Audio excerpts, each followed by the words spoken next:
Lower mortgage rates and higher inventory were the headlining items to start 2024 in housing. But now that we're through the first quarter of the year, where do we stand? Are we starting to see more homes come on the market? Do we have lower interest rates? Today, we're taking a dive into what we're seeing here in Coastal Delaware and bringing you the details of exactly what you can expect if you're looking to buy or sell in the coming months. If you are new to the channel, my name is Matt Lunden. I'm a local real estate agent here in Coastal Delaware, and I put out content each and every week discussing all things Coastal Delaware and the real estate market here. If that's something that you would like to see some more of, do us a favor and hit that subscribe button down below. And then if you or someone you know is looking to buy or sell real estate here in Coastal Delaware, me and my team would absolutely love to help, and we love hearing from you guys here on the channel. So all of my information is going to be down below in the description and right here on the screen. If we can help in absolutely any way, don't hesitate to reach out.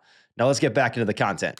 As we started in 2024, again, everyone was discussing inventory growth, mortgage rates declining, and home prices appreciating. We previously discussed here on the channel that interest rates have remained a little bit higher than anticipated for a little bit longer. With a lot of the inflation data that has come out, it hasn't improved as quickly as many were anticipating, which still remains true. And it's still, rates are hovering between the upper sixes and lower 7% range, just depending on the day and how the markets are reacting.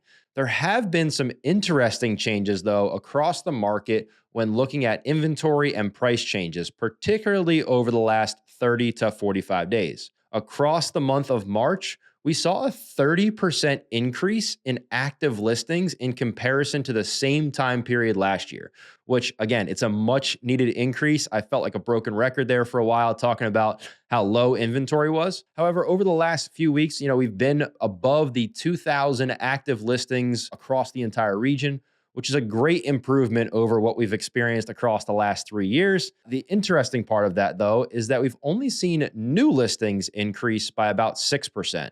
So that reflects a very small increase in new inventory, and much of what is labeled as active inventory has been on the market for an extended period of time. So in the same stretch of time, new pending sales have also increased, but only by 13%. So the increase in new pending sales does give us some indication that there is still a great deal of pent-up buyer demand. And as new inventory becomes available, many buyers are electing to make a move on it. And while inventory is still on the rise across the region, it's less than half of what it was in 2019, which is the last time that we experienced a more balanced market. So it's certainly an interesting time. We're starting to see some more inventory, but where it goes from here, we have yet to see. Looking at the Fed and what actions they have taken, they made no adjustment to their federal funding rate during their most recent meeting, but they did reaffirm their intent to lower the rates 3 times throughout the year.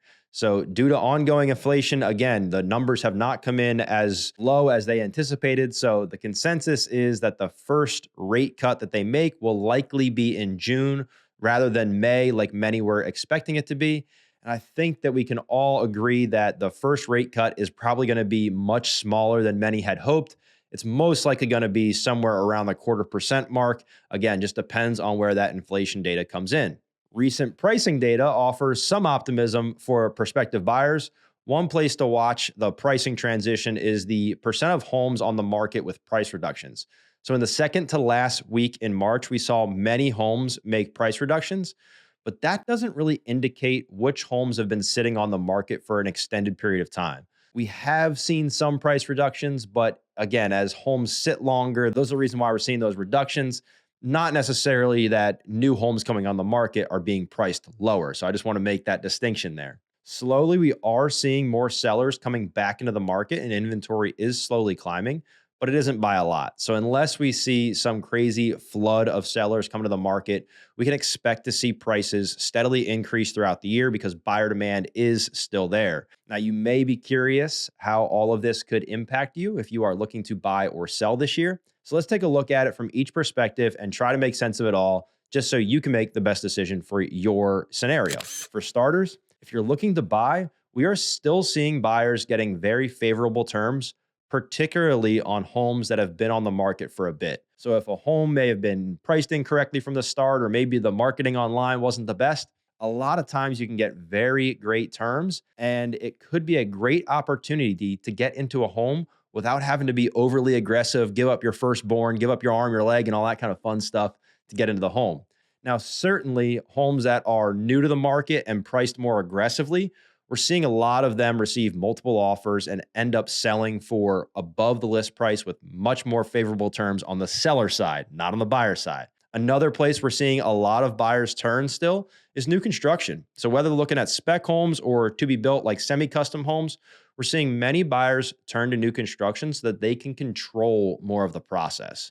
So if you are looking to buy, the growing number of homes for sale this spring means you likely will have more choices than this time last year, but be prepared to move quickly since we're still seeing a lot of competition on the buyer side. Many buyers are keeping an eye on the rates, and if they should start to fall, I would expect to see a much more competitive time buying. Again, I know we've said it before here on the channel, hopefully not down the same path that we saw in 2021, but certainly a lot more instances of multiple offers and those kind of things. When we take a look at the sell side, again, I feel like a broken record here, but pricing the home competitively remains the biggest factor when hitting the market.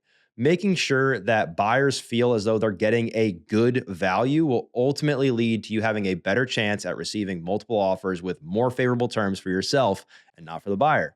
The increase in inventory that we've seen could add a little bit of competition to what you're facing when you enter the market. And it's even more important in those instances when there are multiple homes maybe in your neighborhood that are on the market, that you're pricing it correctly and making sure that the home shines online, because most buyers are going to make the decision to see the home or not just based on what they see online and the photos and all that kind of stuff. So make sure that your property is shining online and that it's priced correctly in order to get those buyers in the door. If you're looking to sell this spring, could be your best chance. Inventory is rising, but it's still nowhere near enough to meet the buyer demand that we're seeing. So we're still seeing homes sell quickly, and it could be a good opportunity to still get favorable terms on your side.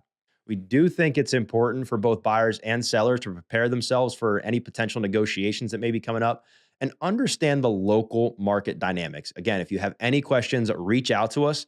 But real estate is hyper local and oftentimes even neighborhood specific. So, our general expectation for the spring is that we're going to see a slight pickup in inventory. In fact, again, we've already seen it a little bit with more homes coming on the market, but it won't necessarily be enough to satiate the buyer demand. And there are slightly more homes on the market than this time last year, but there's still plenty of competition for those well-priced houses. And we're seeing the homes that are priced correctly moving very fast. Buyers and sellers should both prepare themselves for the market ahead, as active listings are going pending in less than a month, and time on market is only going to shrink as we see more potential buyers coming back to the area for spring and summer. So just make sure that you're preparing yourself, you understand what you're getting into, and that you have a good idea of what you can expect going forward if you are on the buy or the sell side. If you were waiting for a magical change for lower rates and prices to come down, I gotta tell you, you're probably waiting a bunch of years before something significant is going to happen. We can almost expect that mortgage rates are going to be settling in and around a new normal where it's kind of going to be in the range that they're in now. We're thinking somewhere, maybe between the upper 5 to lower 7% range. So if you're waiting for some major drop in rates before doing anything, I just got to tell you that we're likely never going to see those rates in the 2 and 3% range again, unless something catastrophic happens in our economy countrywide. So if you are in a situation to do something and it makes financial sense for you and your particular situation, not your friend's situation or your uncle's situation or anything else, then waiting is likely only going to cost you more as the year goes on. So if it makes sense now, then I would go ahead and do something before. Again, I anticipate prices to go up throughout the year. So I would do something now before it gets more expensive down the road. That's going to be a little snapshot of what we have going on here in the market and what it means for you if you're looking to buy or sell. Again, my name is Matt Lunden. I'm a local real estate agent here in Coastal Delaware, and we put out content each and every week just like this. So if this is something that you would like to see some more of, do us a favor, hit that subscribe button down below. And then if you or anyone you know is looking to buy or sell real estate here in Coastal Delaware, we absolutely love hearing from you guys here on the channel, and we would love to hear from you. So all my contact information is going to be down below in the description and right here on the screen. If we can help in absolutely any way, don't hesitate to reach out. Hope to see you guys next time. Peace.